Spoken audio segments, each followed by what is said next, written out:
Assalamualaikum warahmatullahi wabarakatuh. Alhamdulillahirrabbilalamin. Allahumma sholli wa sallim wa barik ala sayyidina Muhammad wa ala ali sayyidina Muhammad, amma ba'du.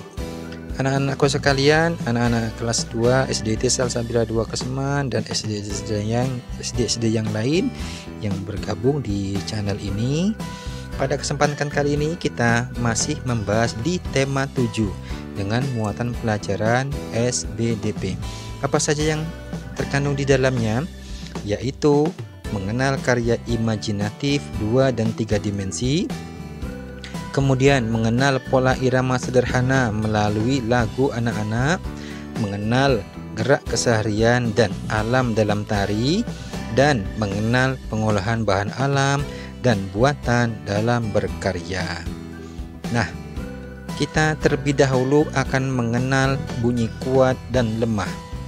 Sehari-hari kita mendengar banyak bunyi. Bunyi ada yang bervariasi. Bunyi yang teratur berulang disebut dengan birama. Ada bunyi kuat, contohnya yaitu tepuk tangan, ember dipukul dengan kayu, meja dipukul dengan tangan, suara mesin, dan lain sebagainya. Kemudian ada bunyi yang lemah, contohnya yaitu pensil saling dipukulkan, orang berbisik-bisik, dan lainnya ya. Kalian bisa cari bunyi yang lemah. Kemudian contoh bunyi yang dihasilkan kuat dan lemah. Pola ketukan birama. Masih ingat ketika ada garis yang putus-putus dan kemudian ada titik. Nah, di situ ya, di situ ada keterangan bunyi panjang dan bunyi pendek. Tapi dalam hal ini kita akan membahas tentang bunyi kuat dan bunyi lemah. Cara membedakannya gimana? Perhatikan, ini ada contoh meja dipukul dengan tangan, dan yang gambar kedua ini tangan sedang bertepuk ya. Maka jika bunyi di atas dibandingkan, maka salah satunya ada bunyi yang lebih kuat di antara nomor 1 ataupun 2. Nah, gambar berikutnya ini ya, gambar yang di sebelah kanan ini, yang pertama gambar bertepuk tangan, yang kedua gambar setik disatukan ataupun dipukulkan, dan yang ketiga yakni gambar kentongan dipukul. Maka ketiga gambar ini dapat menghasilkan bunyi. Di antaranya ada bunyi yang kuat dan ada bunyi yang lemah. Nah, bunyi panjang dan bunyi pendek. Lagu mempunyai panjang pendek nada. Panjang pendek nada dalam lagu dinyanyikan sesuai ketukan. Berikut contoh satu birama dalam lagu. Di sini tertulis 5 berdiri sendiri, kemudian ada angka 1 dan 3, di atasnya ada garis ya, dan di sini ada garis, ini spasi. Artinya angka 5 ini dinyanyikan satu ketukan, bunyinya panjang 1, dan 3 dinyanyikan setengah ketukan. Jadi angka 5 dinyanyikan satu ketukan, kemudian bunyi panjang 1 dan 3 dinyanyikan setengah ketukan. Ciri-cirinya ada garis di atasnya yang berarti itu menandakan bahwa itu adalah bunyi yang pendek.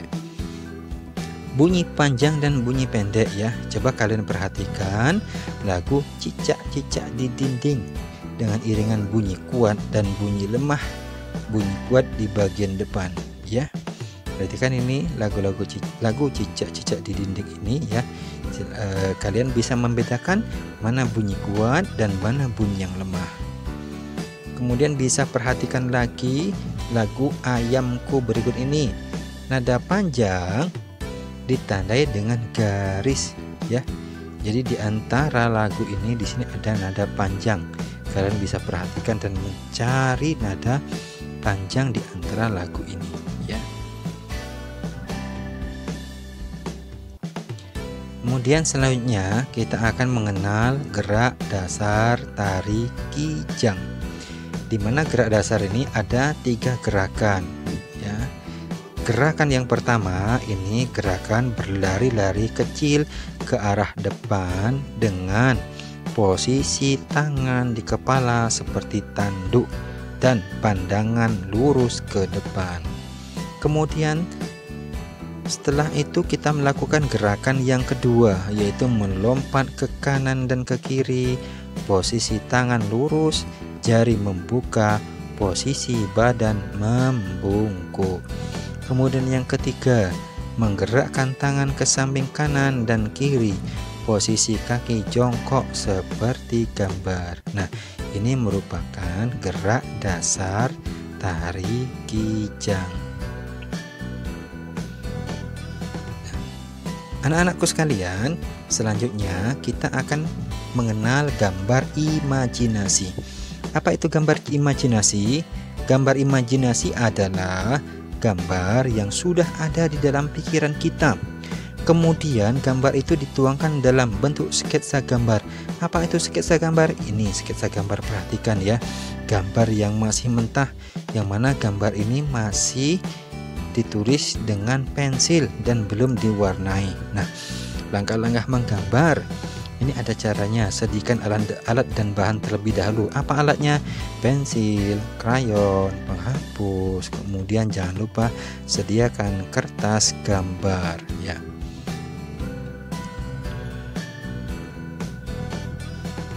Nah, setelah kita mengenal gambar imajinasi, maka kita akan membuat patung hewan.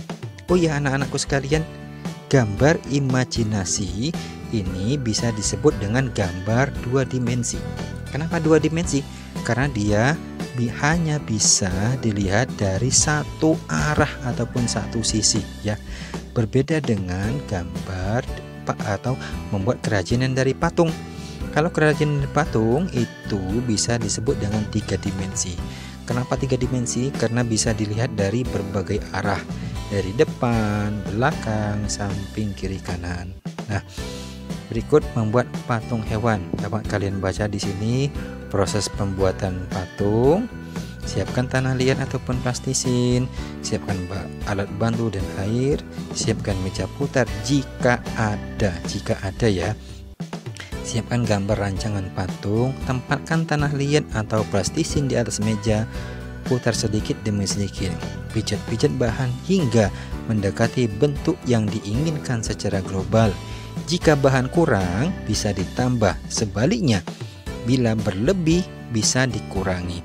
Sempurnakan bentuk dengan alat bantu, lalu berikan sentuhan akhir dengan pembentukan detail patung yang dihaluskan. Kemudian selanjutnya di tema 7 ini ada sebuah pelajaran, yaitu membuat kreasi dari tanah liat ya. Ini berupa buaya ya anak-anak ya. Ini kreasi dari tanah liat. Siapkan tanah liat secukupnya, pelumas ataupun minyak goreng ataupun minyak lainnya, alat triplex dan alat lainnya, kemudian air. Nah, bentuk-bentuk bagiannya ini ada 8 ya. 1 2 3 4 5 6 7 8 ya. Bisa kalian praktekkan dia di rumah masing-masing. Nih langkah-langkah membuatnya bisa kalian baca ini ya.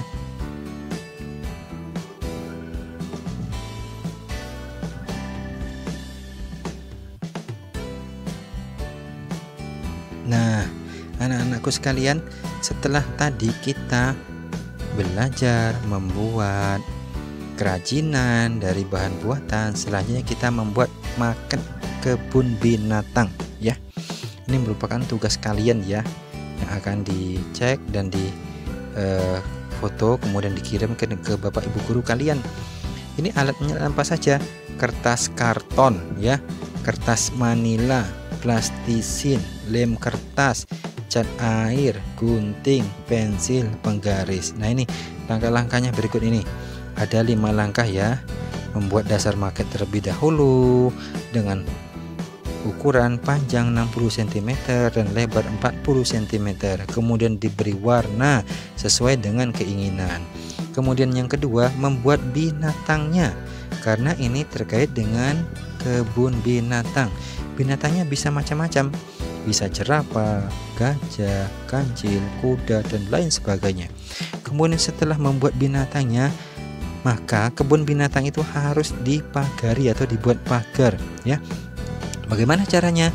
membuat pagar dari kertas atau koran bekas yang digulung kemudian dicat. Rangkai kertas gulung tadi membentuk pagar dengan lem. Kemudian yang keempat, setelah tadi ada hewannya dan kemudian ada pagarnya, maka jangan lupa dikasih pohon ya. Membuat pohon dari apa? Ya dari kertas ataupun koran bekas yang digulung kemudian dicat ya. Nah, rangkai kertas gulung tadi membentuk pohon dengan daun dan kemudian dilem. Kemudian langkah yang kelima, memasang binatang, pagar dan pohon pada dasar makan. Pasanglah binatang, pagar dan pohon pada dasar makan dengan menggunakan lem. Nah, itu tadi anak-anak tentang SBDP di tema 7 ini ya. Kalian bisa mempraktikkan, ini Pak Guru ulas kembali ya. Mana di tema 7 ini kita mempelajari tentang musik, yaitu panjang dan pendek bunyi, kemudian panjang dan pendek lagu, di mana lagu harus dilakukan dengan tanda yang panjang, kemudian gerak dasar tari yakni kari kijang ini hanya ada 3 gerakan, kemudian menggambar imajinasi yaitu gambar yang sudah ada dalam pikiran kalian, yang kemudian gambar tersebut disebut dengan gambar 2 dimensi. Kemudian membuat kerajinan patung hewan ya, dan membuat maket dari kebun binatang. Demikian anak-anak pelajaran SBDP kita di tema 7 kali ini. Tetap semangat belajar walaupun dari rumah. Jangan lupa istiqomah dalam beribadah, patuh terhadap kedua orang tua, selalu jaga kesehatan, dan insya Allah semuanya semakin soleh dan soleha. Sekian dari Pak Guru Bu Guru. Billahi taufiq wal hidayah. Wassalamualaikum warahmatullahi wabarakatuh.